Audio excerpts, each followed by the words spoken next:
Hi, everyone. My name's Ken Norse. I sit on the CLA Health and Wellness Committee as a representative of the State Bar, where I head lawyer assistance program education and outreach efforts.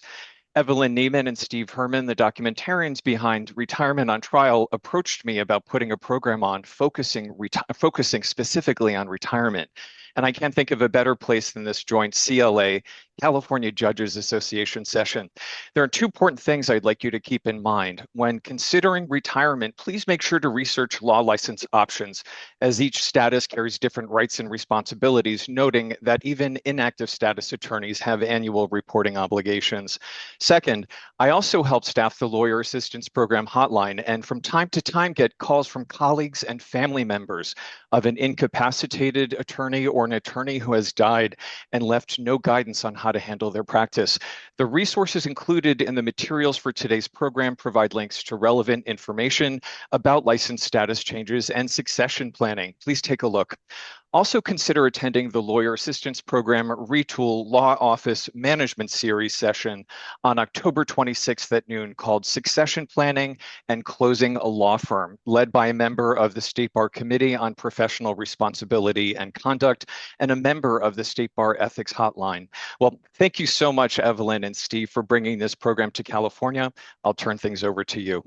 Thanks, Ken. Thanks for the introduction, and more importantly, for your tenacity to bring this program to the California Bar Association and the California Judges Association.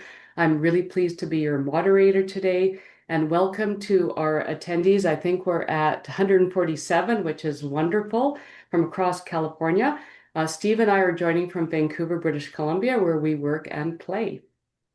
This afternoon, we'll explore creating your retirement vision and embracing your next chapter. Our format combines conversation, audience participation, and 5 short clips from the documentary film that Steve and I wrote and produced called Retirement on Trial. The clips explore some of the challenges lawyers and judges face when thinking about what comes next. Midlife transition, also known as midlife crisis and or chrysalis, the many reasons we resist retirement, the questions of identity after a long career, and some advice from colleagues who have already navigated this transition. Between each clip, we'll hear from our panel of 4 who will respond to the issues raised through my questions.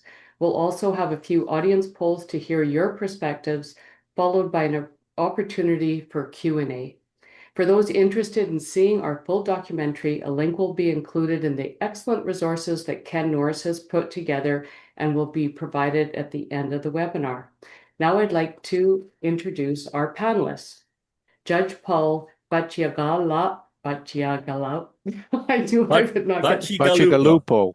Bacigalupo, retired, is a leading advocate for attorney and judicial wellness. He founded the California Lawyers Assistance Program and served 22 years as a trial judge on the Los Angeles Superior Court, including in its civil mandatory settlement program. As the 89th president of the California Judges Association, he founded its Mindfulness and Wellness Committee, the Judicial Fairness Coalition, and the California Judicial Mentor Program. He also served as elected co-chair of the California Bench Bar Coalition. He speaks nationally on wellness, mediation, arbitration, and judicial independence. He currently serves as a mediator, arbitrator, referee, and special master with alternative dispute resolution services throughout California. Welcome, as we're going to call him today, Judge B. The Honorable Judge Erica Yu is retired, and after more than 24 years serving as California Superior Court Judge, she retired on January 23rd, 2026. She failed retirement, however, and joined the nonprofit American Leadership Forum Silicon Valley on February 2nd as its CEO. Dee Dickey is an ICF certified career leadership coach and certified designing your life coach. A Berkeley Law graduate and former practicing attorney, Dee helps legal professionals navigate career transitions and design meaningful next chapters, including retirement. She's deeply engaged with the legal community. She's a member of the California Lawyers Association Health and Wellness Committee and an advisor to its environmental law section. She's former chair of the environmental law sections of both the California State Bar and the Bar Association of San Francisco. And I will turn this over to Steve Herman, who will introduce himself and provide a brief introduction as to how and why we produced the film Retirement on Trial. Thank you, Evelyn. Um, I'm a lawyer attorney up in Vancouver, British Columbia. Have been for 37 years. And starting about 5 years ago, my wife Evelyn and I began making a film, Retirement on Trial. So the short answer to the question, why did we make a film about retirement? The answer is I was obsessed with the approach of retirement even when I was about 50 years of age. And I thought I would have study groups for my colleagues where we would contemplate and discuss the issues of retirement, and nobody came. So I thought, fair enough, let's make a movie then and see if we can get anybody to come watch a film on retirement from the legal profession. And I'm pleased to say I think we've had considerably more success having people watch a film about retirement than simply coming to a study group. And I do understand why. As we address in the film, and you'll see shortly, retirement is not necessarily a particularly popular topic for judges and lawyers. The R word is a bit of a dirty word, and I have often joked that making a film on retirement is a little bit like making a film on nausea and then wondering why nobody comes to your film. So I certainly do have a sense of that. Um, as one of our interviewees said, retirement is boring. It's 6 Saturdays and a Sunday. So I think that the purpose of the film was to get people and to share my journey into the world of retirement.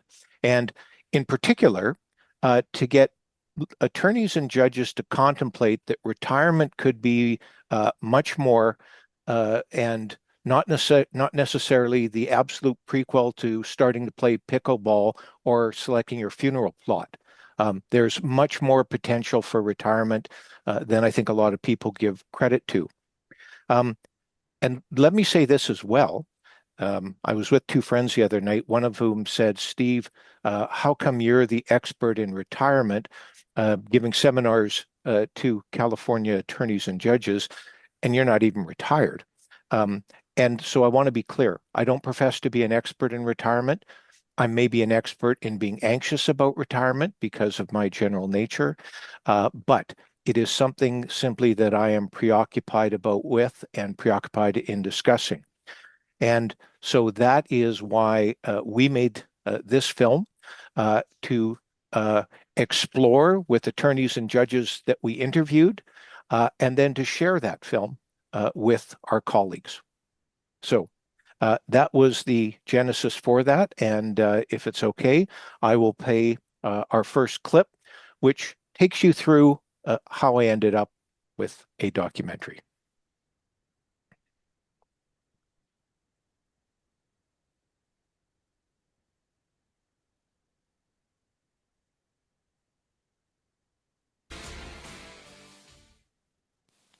This is a film about retirement.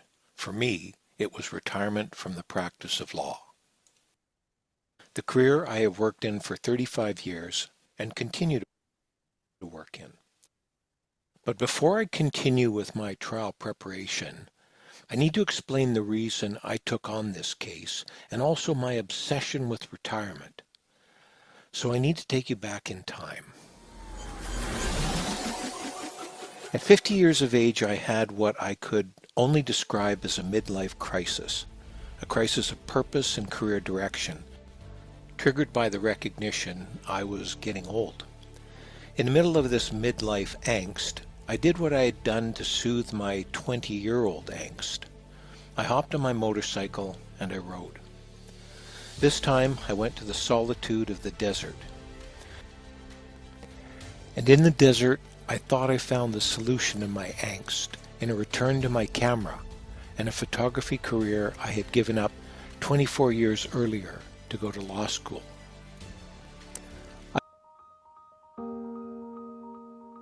While the world of documentary filmmaking provided affirmation of my suspicion that there was more to life than the practice of law, my midlife angst was not truly resolved. I had another hurdle to overcome, because in truth my kryptonite was a persistent fear of aging and inevitably death.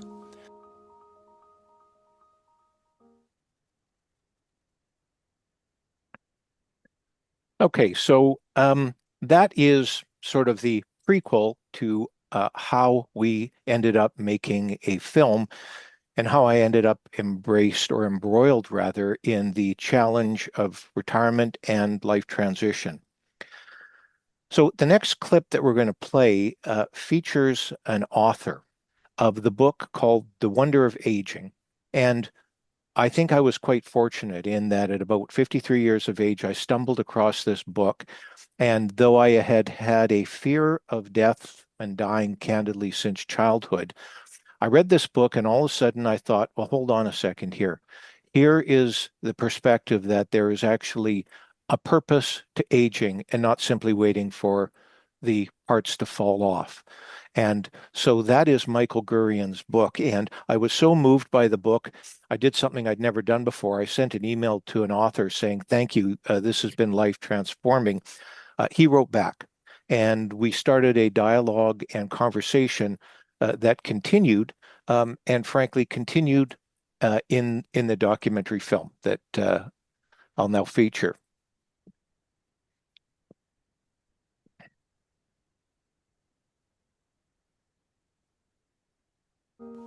Ultimately, good fortune at a local bookstore led me at age 53 to Michael Gurian's book, The Wonder of Aging. This book helped me appreciate and in turn accept the value, importance, and open potential of the years of life as an elder during the latter stages and after one's career had concluded. We know we're all going to have to go through this rite of passage. Should we live long enough, we're all going to have to do this thing. We're going to have to age, and we're going to have to learn how to age and go through the stages of aging. So it's a rite of passage. We're going to have to do it. So is it going to be a journey of dread, or is it going to be positive? And so obviously the title of my book is The Wonder of Aging, because I think we can make it positive, and we should make it positive. So I'm looking at 3 stages: age of transformation, which is around 50 to 65, age of distinction, which is around 65 to 80, and then age of completion, which is 80 plus. So let's look at the age of transformation, which is the first stage of aging in this model. In that stage, let's say we start at 50. So we have a human being who is probably peaking, and or maybe peaking. In other words, all sorts of great stuff has happened. Let's say a lot of great stuff is still happening, and there may or may not be yet the call that happens internally that says, you know, I'm gonna have to slow down. May or may not exist yet. But if we're conscious, let's say that at 50 we start saying, oh, this call is coming.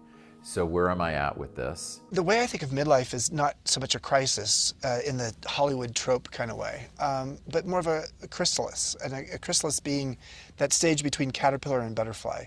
It's a metamorphosis. It can actually feel very scary because you're in the midst of letting something go.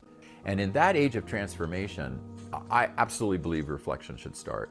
And I think we'll be forced to transform by this crisis, whatever the crises are. And so some people would call it a midlife crisis. They'd use the term crisis. It is that. And so that becomes a defining event in the story. Wisdom is what has crystallized. And that is what is going to get passed on, we hope. During our elder years, we're going to pass that on as we elder, right? I like it as a verb, to elder.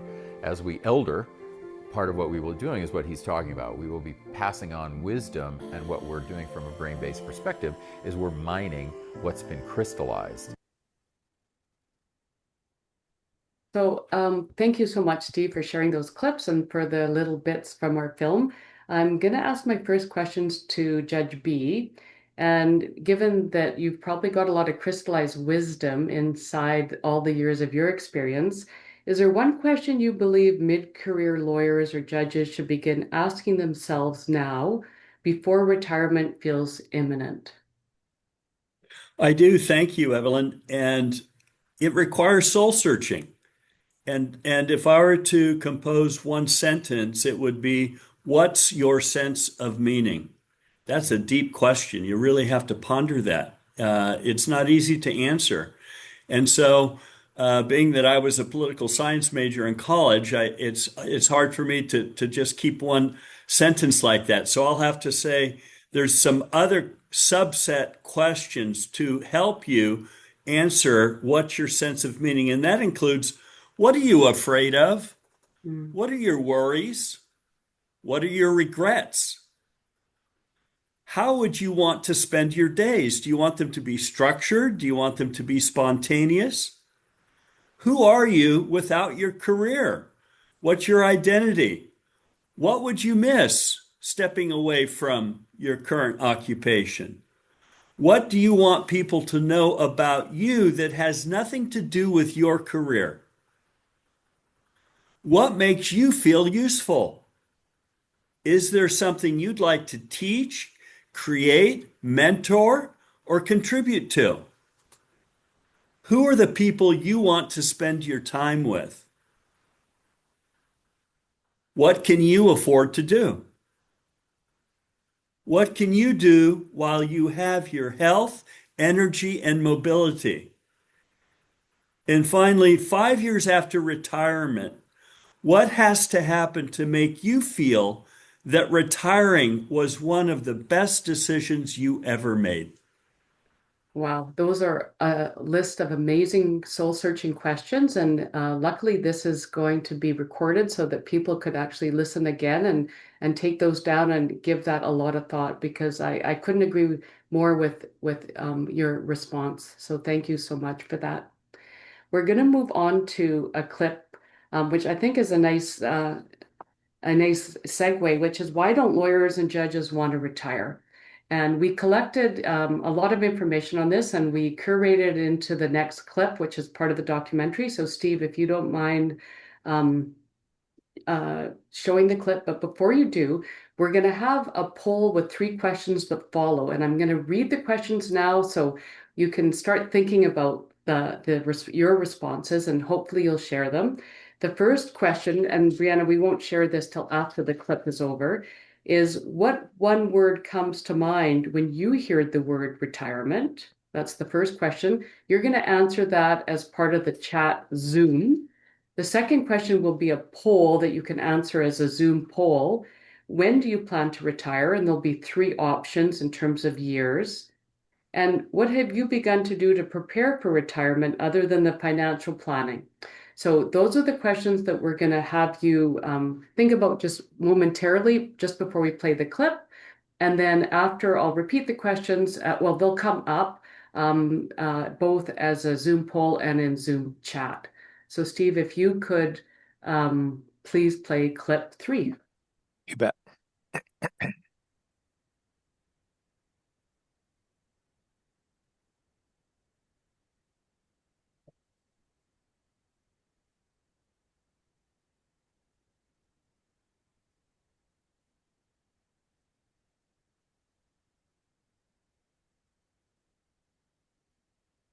Word.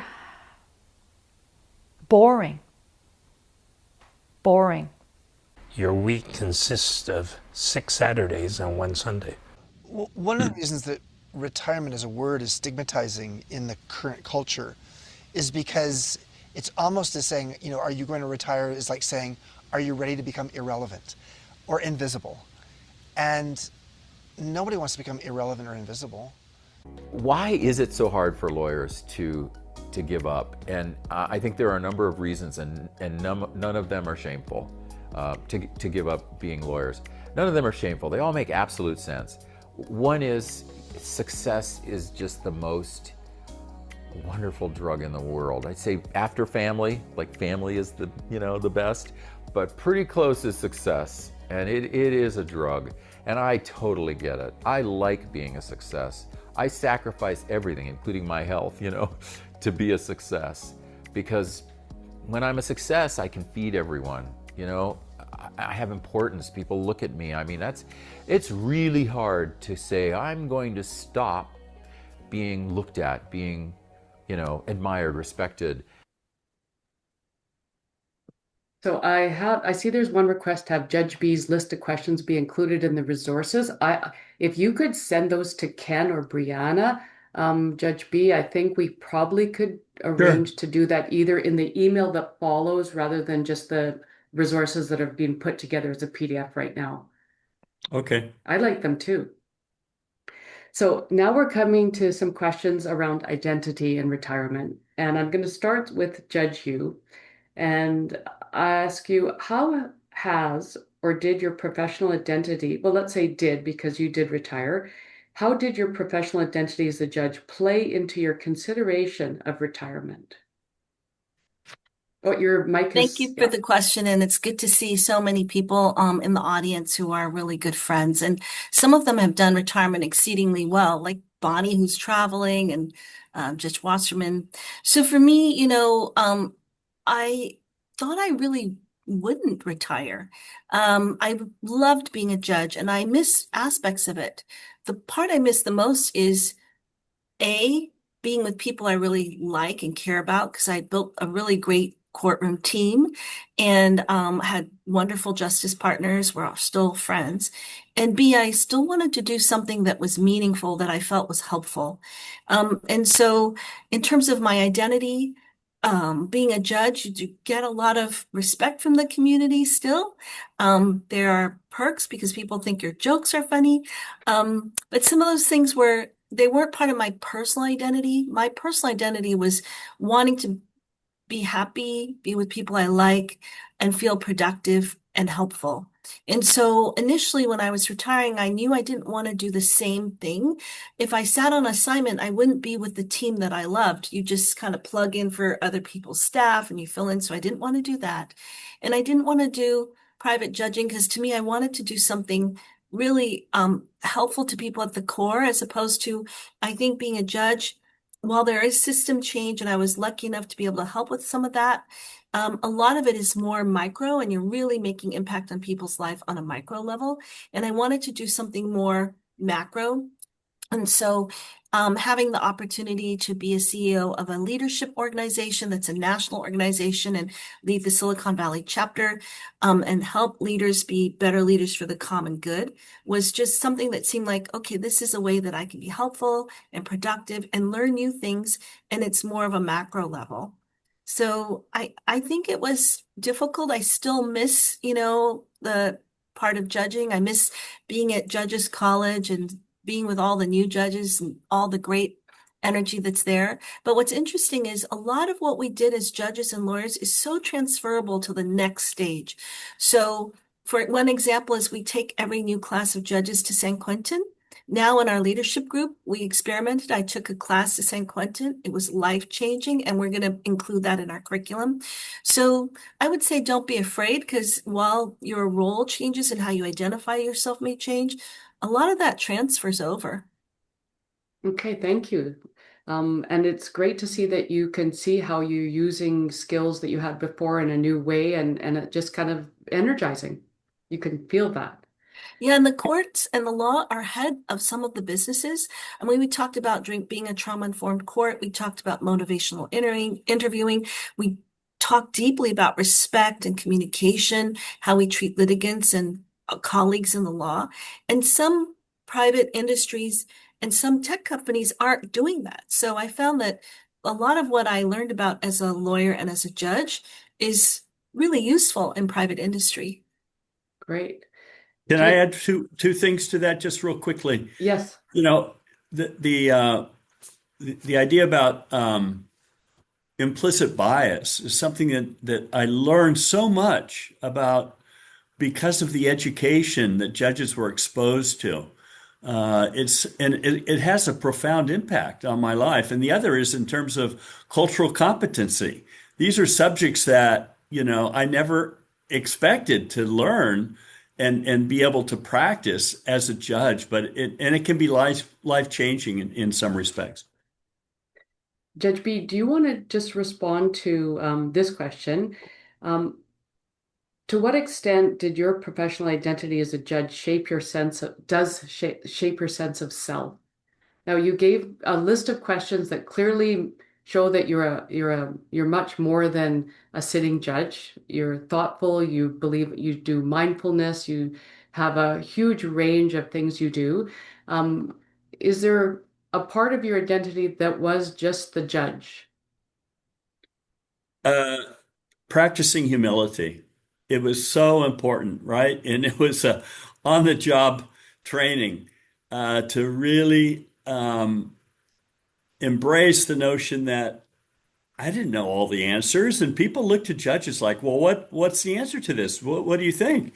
Sometimes I don't know, and so that's the practice of being able to say, "I don't know," and that's a lot of humility. And part of what I was able to do is obtain and seek my sense of accomplishment outside of the courtroom in terms of my own personal satisfaction, and that included teaching, writing, mentoring, being involved in organizations, practicing hobbies. I love to garden, and then personal growth, like you mentioned, with meditation and exercise, things of that sort. So it's about being a full person and really pursuing those and embracing them.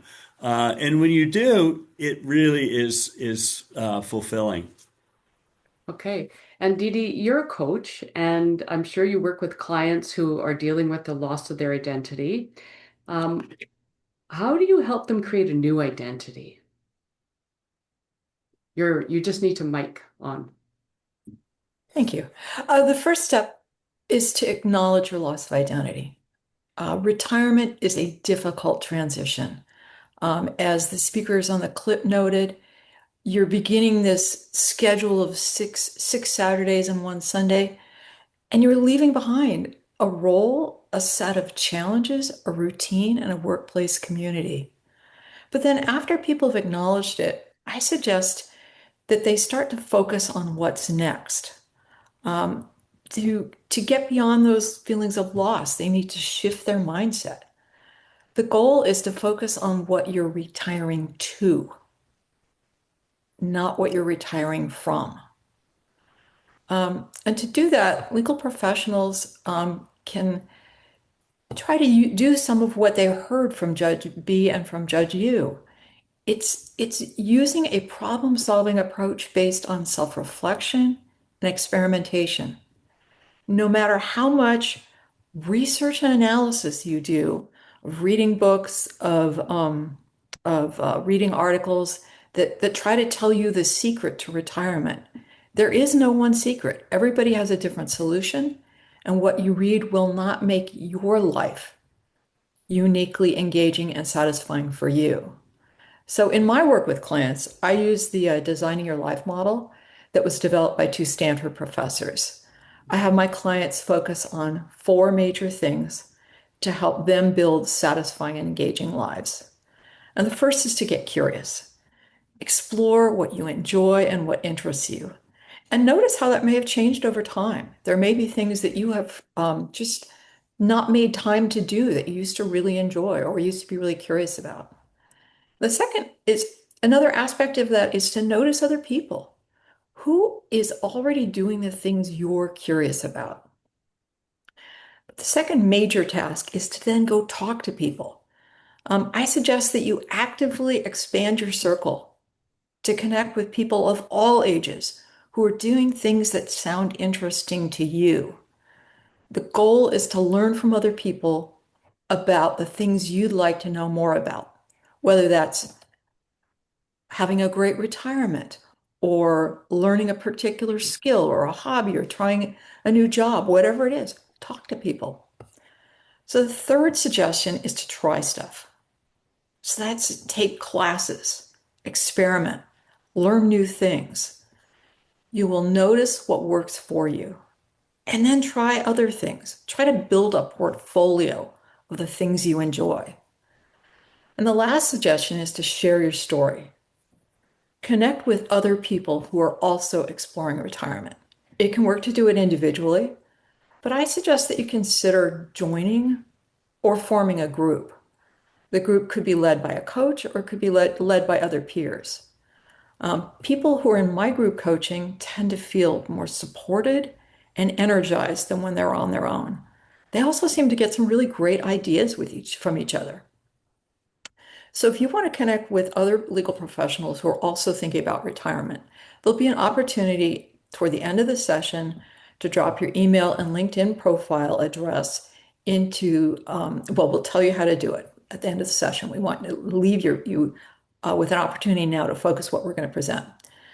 As far as timing, you can begin right away. You don't have to wait until your last day on the bench or at the firm. If you can do this early, you can get started, it can definitely ease the shock of your identity loss.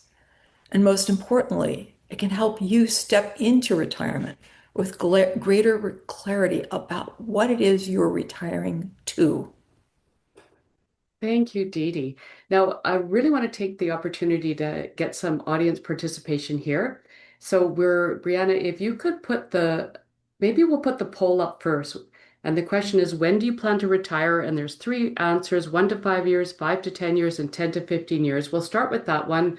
We'll give everybody 20 seconds to put their responses in. And we've got 167 people, so hopefully you'll all participate and we can see where everybody's at in their journey.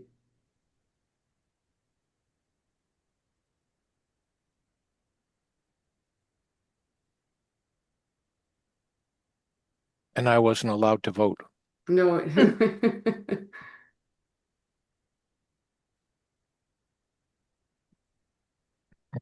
Another 10 seconds and then maybe we can share it. Okay, so here we go.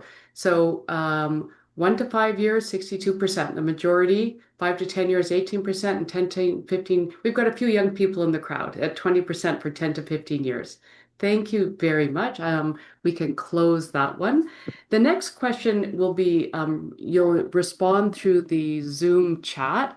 And the question is, what one word comes to mind when you hear the word retirement? So please, we'll give you a few minutes to post. While people are voting, I should say that I noted somebody posted the fact that it took her too long to figure out what time frame her retirement was.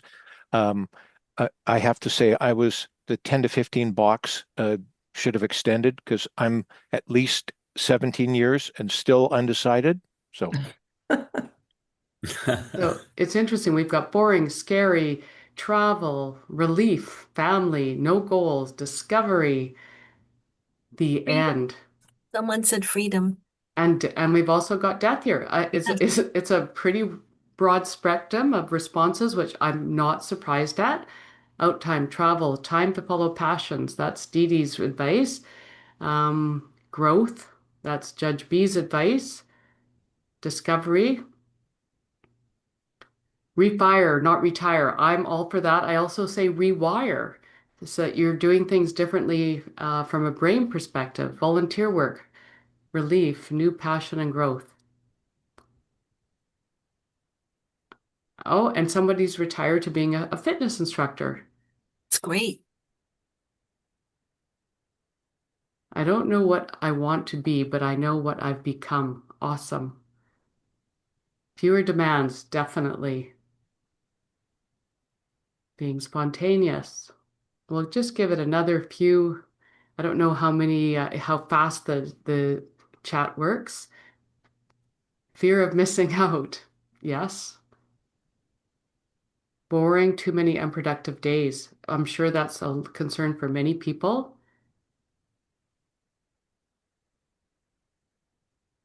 Getting your First Amendment rights back. I guess that must be a judge responding to that one. yes. Right. What am I retiring to? Good question. Oh, a lack of community. That's interesting. Yes. And they're still doing too much. Interesting. Well, I think if you're an A personality and you've made it to the bench, you're likely going to be an A personality in your retirement from what I've seen. Housework. Interesting.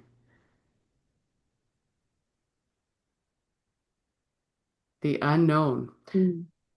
we will do the third question just to keep things moving along. And the third question is, what have you begun to do to prepare for retirement other than financial planning?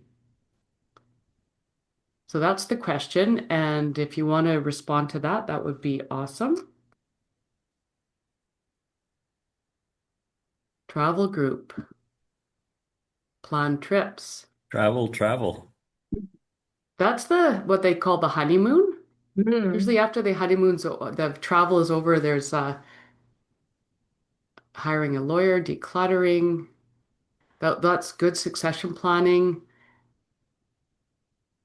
taking care of your health. Now they're coming in quick. Looks like lots of people are doing some good planning, purging paper, writing, other creative pursuits, volunteering, art, Yeah. music.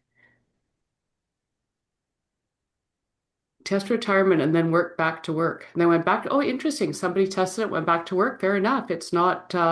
That's a definitely an option. Downsizing everything, business and personal. Getting my guitar back out. Love it. Purchasing property overseas in the works. Banjo and ride horses.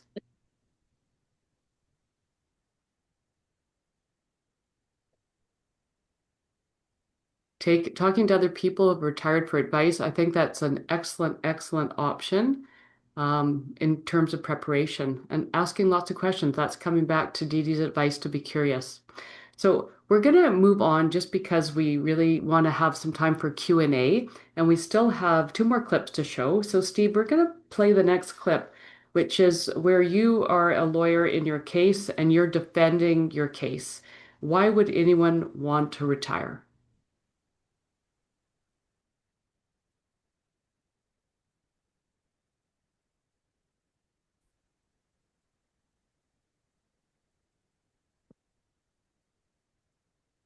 Okay.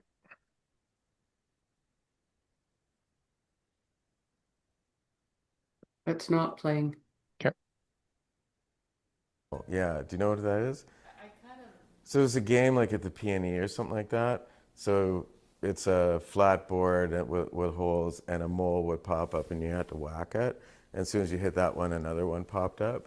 So the discontentment would deal with that, and things would be great for a period of time, and then it showed up over there, and you kind of dealt with it over there, and it showed up over there.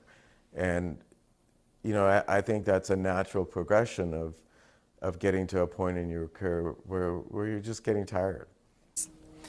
I started thinking about retirement in my early 60s. And quite frankly, I was getting a little bored because I'd heard the same stories many times over. And I just wasn't finding it as intellectually challenging as I had in the past.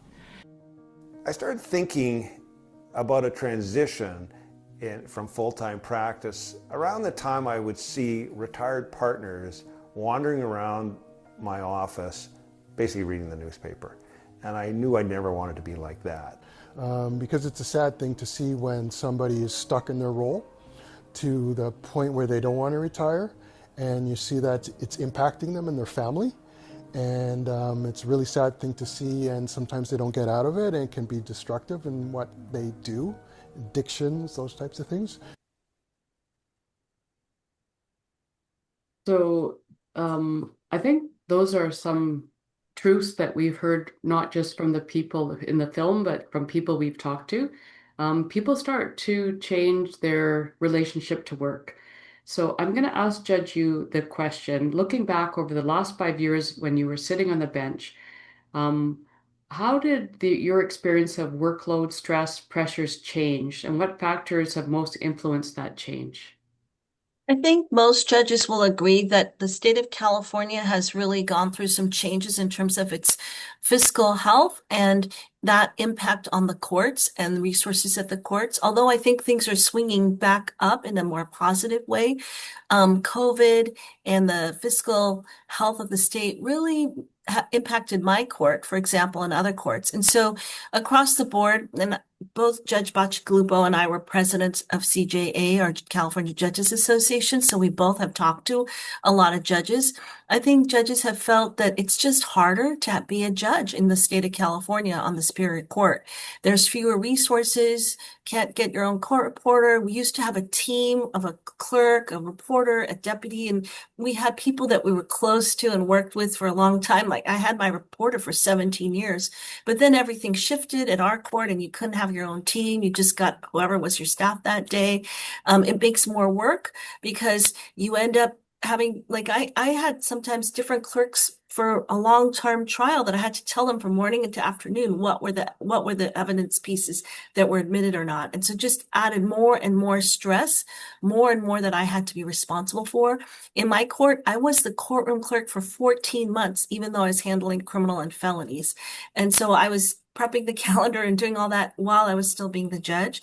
And at some point, even though I loved being a judge and I loved my calendar and I loved the people in my team, I just felt like, this is just not healthy and there's got to be a different way. And so for me, I shifted and I started to think about retirement and what else was out there. And I had thought I would get my First Amendment rights back so I could be more vocal and participate more in the political dialogue. But being the CEO of a leadership group that caters to everybody, I'm now back in a place where I can't be as politically vocal as I want to be, but there's so much more freedom. I don't have to worry about being on time so I can set an example so the lawyers will always be on time. I get to pick my own staff. I'm hiring my own staff. I get to set the tone for the office and our customs and practices. There's so much more freedom, and it's really so, it's a responsibility, it's work, but it's just so freeing to have that latitude to express myself as I am. And I could do that as a judge, and I think I did it in a way that was useful because sometimes judges are so restricted, we can't be our authentic self. And you need to do that, I think, to communicate with litigants well and with lawyers. But now I can be my authentic self at all times. I can put into practice the things that I learned as a judge in terms of communication, emotional regulation, and self-restraint. But do it in a place that also allows for space for me to just be myself. So I think the other thing I'd like to talk about is just having more control of your future. As a judge, you don't have that much control. You have control of the cases, the litigants, but you don't get that much choice as to what your next assignment will be. You're deployed in the way that serves the court best. And so that lack of control, which you get used to and you're of service, so it's perfectly acceptable. Having that control back of your own destiny is also really lovely. Okay, thank you. Judge B, have you observed situations in which a lawyer or judge's capacity to practice effectively declined? And how did this affect clients and litigants? Yes, I have. It does happen. And sometimes the advocate or the judge doesn't realize it, and they don't listen when somebody talks or attempts to talk to them about that. But I think another predicament, especially for judges, is that the occupation can be isolating, and isolation can have a lot of collateral damage on the mental and even physical and emotional health of individuals. And for judges particularly, the burden that weighty decisions place on a judge, the repeated exposure to trauma in the litigants and the participants who are there. The burnout is severe and debilitating. Also, the time constraints that people have to work within, as well as Judge Yu was saying, the constraints, the financial constraints that courts are now facing. Unmanaged stress is destructive. It's terrible, and it can only increase for people who don't take care of it and pay attention and practice self-care. Another is the increasing false and misleading attacks that are upon individual judges as well as the judiciary and our profession. And part of that is threats of recall. People just simply don't want to have to face a lot of that, the public stress. And so there are a lot of outside forces as well as things that are within a judge's or lawyer's ability to not say control, but at least address that can affect their performance, whether it's on the bench or in representing clients. Can I add And some? the impact, oh, sorry, do you want to say something, Judge Yu? Is that all right, Evelyn? So Yeah. I think, especially for people who were litigators, prosecutors, public defenders, trial attorneys, and then judges, we have a tradition of understanding, and this is true for all lawyers, we have a tradition of understanding that our first obligation is to the client. We have a fiduciary responsibility, and to some extent, I mean, I was trained that their clients' interests are superior to my own personal interests. And you're a trial attorney, so you set aside everything, even if you're ill or you're not feeling well, you just work. And so we come from a tradition of turning off the ability to listen to what our body needs, what our family needs, and we just work through it. We're tough. And so from that, we stop listening to kind of what our real capacity is, what we need in terms of taking care of ourselves, and we just go. And so I think that's why some of us sometimes keep pressing forward when the capacity to, not the competency, but the capacity to keep working is diminished and needs to be recharged. So Judge Bacigalupa and I founded with Nicole Verga Bautista and the California Judges Association, a mindfulness and wellness site that is not behind a paywall. It's open to anyone.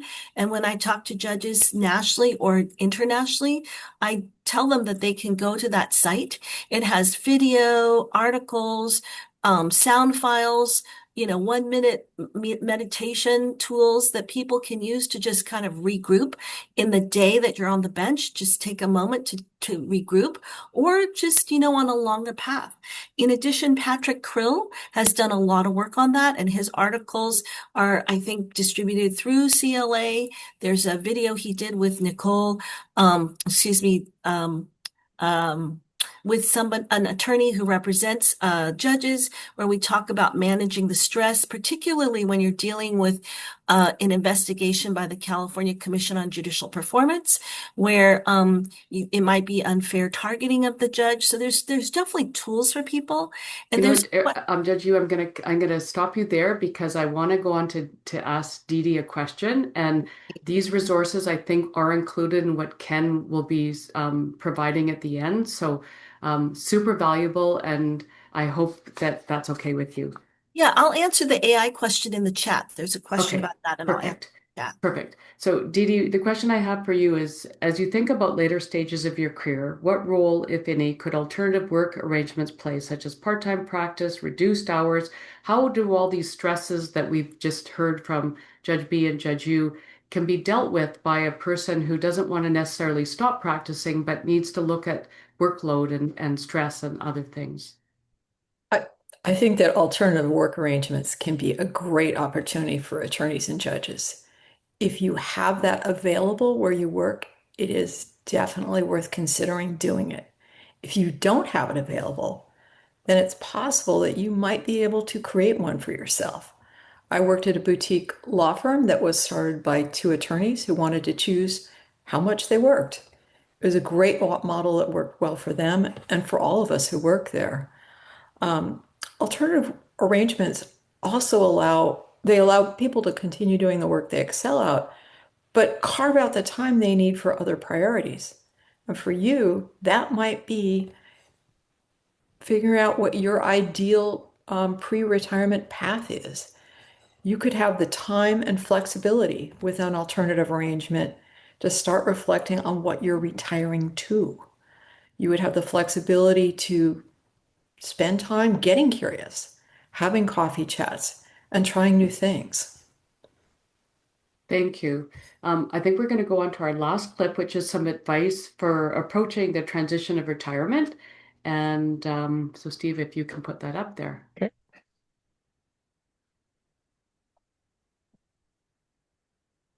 First of all, I'd say start now. You probably should have started 5 years ago, but start now. Retirement is not a black abyss that you're going to fall into. It's a new phase of your life that you can plan, that you can take control of, rather than retirement controlling you.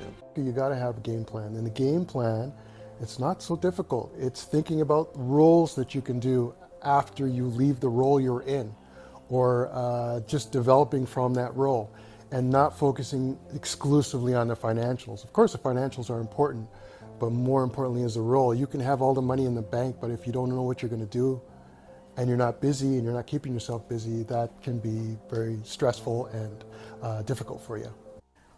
What I really wish that I could do more, and still wish I could do more, is just take my hand off the tiller, let the wind catch my sails and take me into that undiscovered country.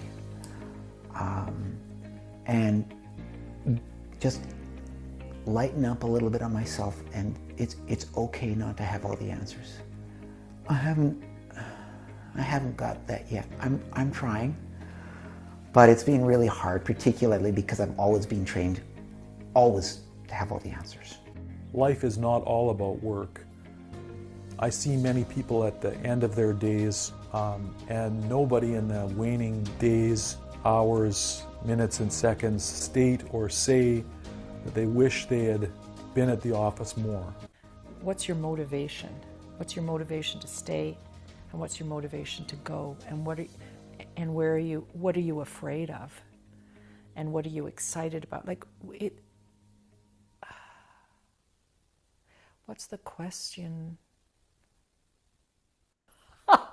If you were, okay, this is the question I asked myself. So when I was tortured about whether to leave, when to leave, how to leave, should I work harder, should I just walk away? I used to be driving to work and I think, if I was hit by a bus today on my way to work, is this how I would have liked to live my last day?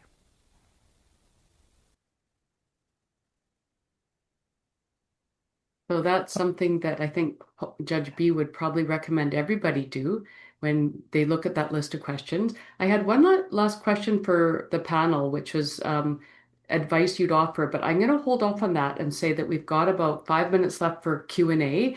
And if you have some questions for the panel, you can throw them up now, and we'll have the panel respond to any questions that are coming up. And if not, maybe we'll have Steve, your 10 seconds worth of advice for that you offer colleagues when they're thinking about retirement and approaching the finish line. So two things. Again, I'm going to make a pitch for the bumper sticker that was what Anita refers to. If this was the last day on my way to work, is this how I'd want to spend my last day? I think that's a very profound thing to carry with you. What I'd say mostly is don't be afraid of contemplating retirement. You don't have to make a decision, but do not hold on to your legal practice by default. And my fear was I felt a lot of my colleagues were staying by default and not by choice. And so there is no time too early to begin contemplating whether you're doing it by default. And as I said to somebody, a young lawyer the other day, the minute you start practicing, you're heading towards retirement. Keep that in mind. That doesn't mean you need to be afraid of it, but think about it. Okay. Evelyn, I'll answer this in one sentence. Okay. Don't do it on your own. Consult mentors, family, friends, and trusted advisors. Love it. Dee Dee. I suggest that people focus on what they would like to hear at their 80th birthday party, as they're being celebrated for having had a fantastic chapter of their life between the time they end work and the time they turn 80, and people detail what the amazing things that you've done, what are the ones you're most proud of, and then make them happen. Love it. Judge you. I think I'd say please don't give in to fear of change. Change can really be an opportunity for growth and additional happiness. Do something you love and be with people you want to be with. Great advice. Now, I don't see any questions coming in for the panel, which really surprises me.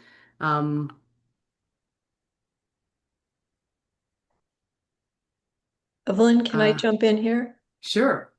We promised to tell people where they could share their Right. information should they wish to connect with other people who might want to support each other.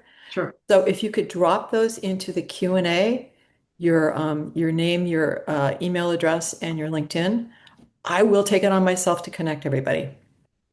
Wonderful. Thank you, Dee Dee. That Someone would did be put their awesome. phone number already. Someone did put their phone number already in the chat. And If you could here's the move it to the question. Q&A, it would be super helpful. Any special advice for a solo practitioner when to tell clients before you close the door?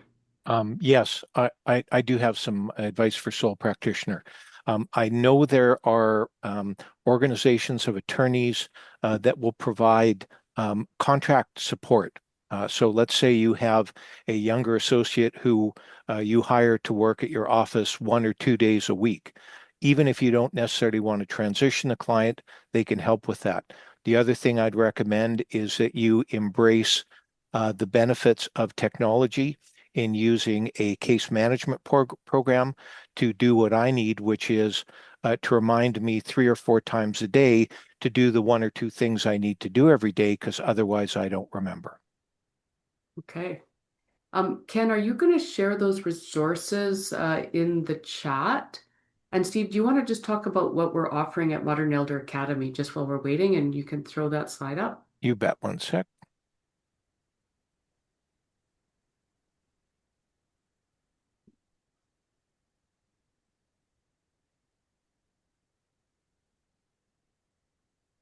And we're seeing people who want to have their name added to the list, and we're going to just record that, and Dee Dee's going to be the connector. So that's wonderful. And Steve and I are teaching a course at the Modern Elder Academy in Santa Fe in the end of September for lawyers and judges exclusively, taking Judge B's questions and really working through them in a format that judges and lawyers know best, which is how to analyze the most important case that you've ever taken on, which is your retirement. So if anybody's interested in that, that information's in the resources that Ken's going to share, and we're putting it up on the screen. The Modern Elder Academy is run by Chip Conley, amazing guy who's really dedicating his life to the first ever school for modern elders. And I think we are all wanting to be modern elders. And if you're at all interested, I do believe also there's 9 CLE credits that are being approved by New Mexico. And I understand that California and New Mexico have some kind of agreement on that. So you would also receive 9 CLE credits. And or potentially in any event. yes. Yeah. It's not free. The academy is not free. It's a beautiful 2,800 acre ranch and in outside of Santa Fe. So if without, I think we're just at, well, we're at 1:13. If there's any other questions, we can certainly take them on. One last question for anybody? Lots of people wanting to be on that list, which is wonderful. And we Just a thought, could we get a copy of the chat? Because that's where people seem to be putting their information. Sure. They're also putting it in the Q&A. Both. Then great. That was a great suggestion, Dee Dee, to have this done this way. And thank you, Evelyn. You did a great job moderating for us. Thank you. Well, I think we're at 1:14. I'd like to be on time, so we will close this webinar. Thank you all so much for participating. We still have 138 people online, which is quite amazing. And we wish you all the best of luck. If you have any other questions, I'm sure you can get in touch with any of us, and we'd be more than happy to answer or be humbled and say we don't know. Yeah, I'd be happy to have my email address displayed. If anyone wants to reach me personally, it's fine. Oh, that's a good idea. Please let me put mine in before we sign off. Okay. And And I'll put mine in too. Actually, Steve, can you type either yours or mine in? oh, yes. Just because And the resources, Evelyn, have the link to our webpage, which allows people to link to the film if they wanted to watch the full film. Yeah, Okay. if you want to watch the whole film, it's 48 minutes. There is a small fee of $15, I think, to watch it off Vimeo. But I think it's worth your time if you found the conversation of interest. And so I'm just wondering if the resources have been shared. Yes, they have been. They were included in the chat. It's a PDF that everyone can download. Wonderful. Thank you again, Ken and Brianna, for your help organizing the webinar, and to Dee Dee and Judge B and Judge U and Steve. Really appreciate your participation. We've got some hands clapping, and I'll add mine. And we hope to see you all again somewhere, sometime. Someone can't find the PDF in the chat, but I think we were going to send it out to everyone too. That's correct. CLA will be sending that out to everyone who has attended. We have your email address because you all logged in through Zoom. Thank you so much, everyone. Thank you. Thank you, Ken. Thanks again, Ken. Thank you.